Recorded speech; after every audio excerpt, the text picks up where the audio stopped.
Made it to Amsterdam feeling bedraggled, looking bedraggled, but I'm on vacation. First stop, France. I visited beautiful vineyards like this one near Bordeaux with views for days. But this is my kind of view, a fried food bonanza at a local market. And for dessert, delicious Parisian macarons. Going up at the Eiffel Tower, you ready to see Paris at night? Let's go. Eiffel Tower, up I go.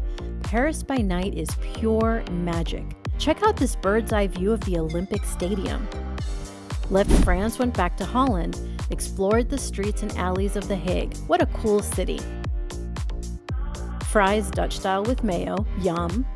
Great trip, ready to boogie on out of here. I know you're not supposed to press buttons that you don't know what they are, but you gotta do this one. Let's see.